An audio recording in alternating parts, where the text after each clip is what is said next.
It's Friday, and it is the About Mansfield Consumer Advice Series. Hello, I'm Steve Casillo. I'm your host, and we'll be here for about 10 minutes or so talking about your taxes because it is March. It is the day after St. Patrick's Day, and we're less than a month away from the April 15th filing deadline. And with us here is Adam Coen, tax manager with Jack Loteryman, CPA, PC. And Adam, what's the good word today?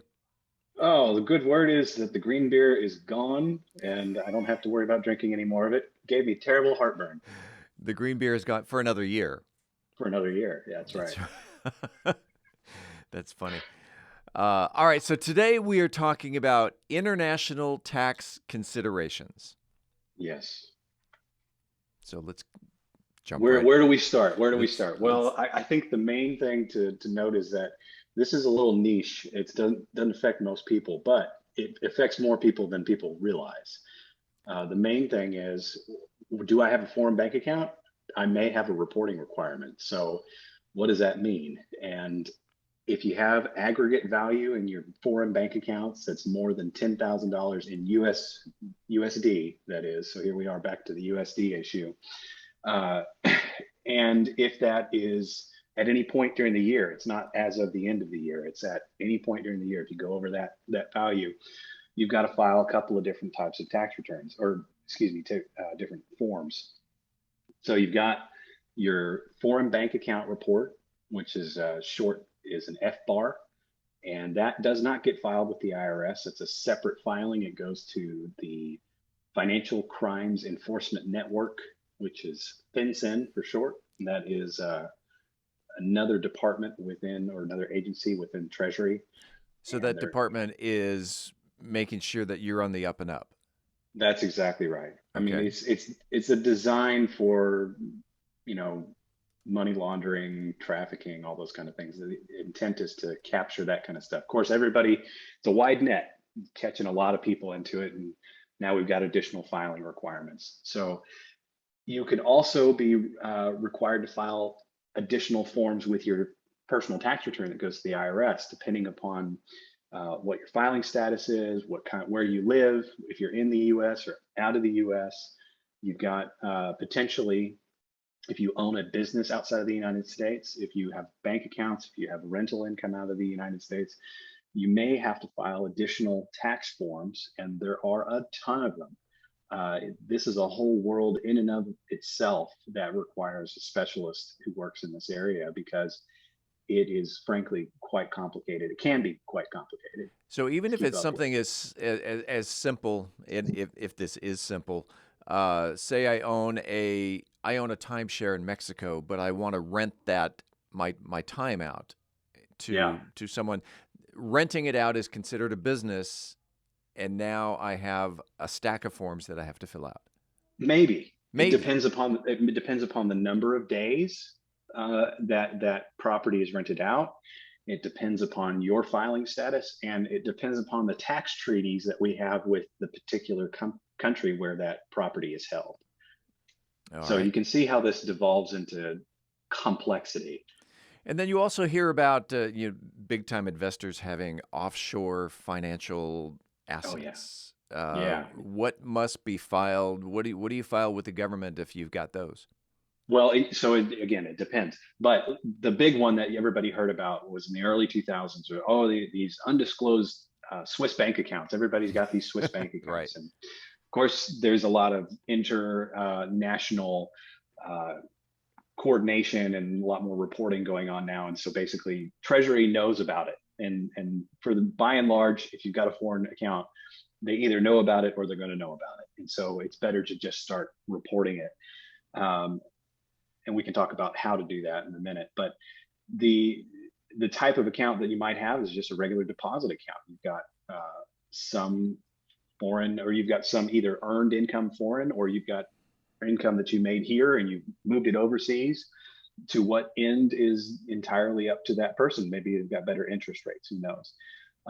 But you may have that FBAR requirement, and then depending upon what other kind of report, other kind of accounts you have, or the value of those accounts, you might have what's called statement of foreign financial assets, specified foreign financial assets that has to be filed with your personal tax return. Or if it's your business that owns this, your business could have the same kind of filing requirements, not just you personally. So there's a lot of tendrils that come off of this thing. It Sure. makes it more complicated. All right. So go ahead. You were, I'm not sure if you covered this. If you mentioned how. Yeah. So there was a program for the longest time, early 2000s into the, I think it ended in 2018. It was called the Offshore Voluntary Disclosure Initiative or Voluntary Disclosure Program.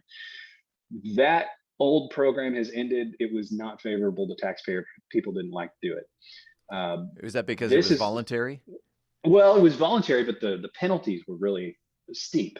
Okay. The penalties for not doing it were even greater, and so that encouraged the potential risk, encouraged people to take advantage of it. But usually, you're getting a tax attorney involved. The tax attorney is taking the wheel from you and guiding the ship on what ought to happen. But there's an easier, I would call it easier, voluntary disclosure program now through the IRS. And you used to have to get the Department of Justice Tax Division involved. That is largely not the case now. You just basically go through the IRS, but you still have to bring everything up current. There's a penalty involved, and you're still going to pay some money out.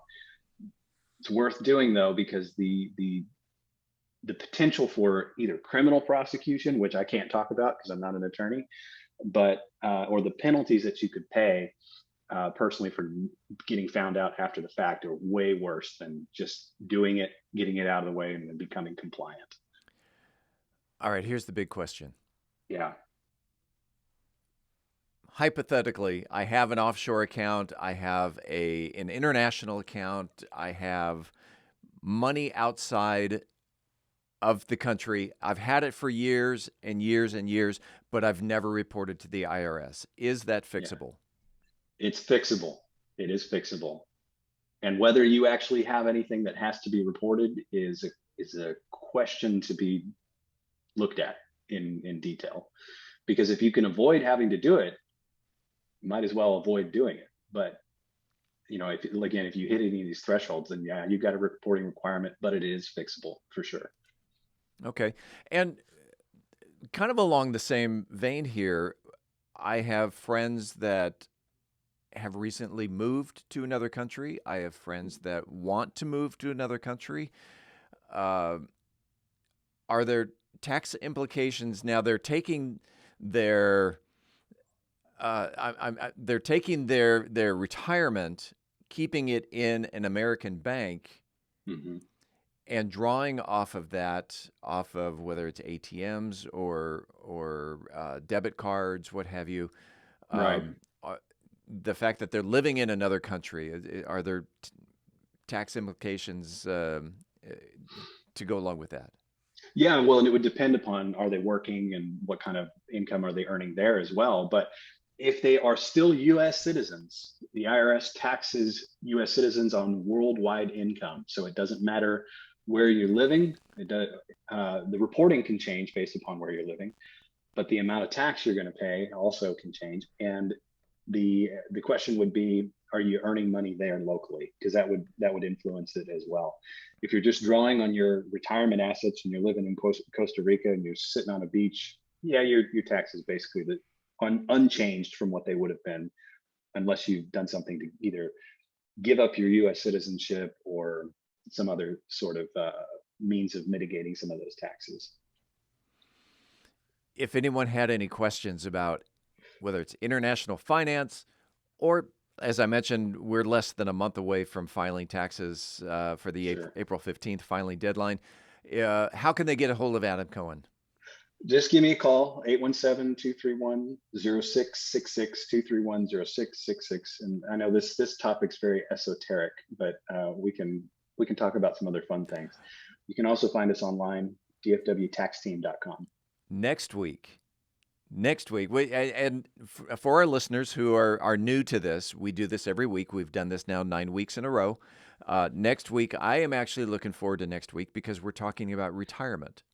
Yeah, that's going to be fun. A lot of my friends have recently retired, and I'm at an age where, you know what, I'm starting to think about retirement. So next week, I'm going to have a ton of questions for you, and I'm looking forward to it. Line them up. I'll knock them out.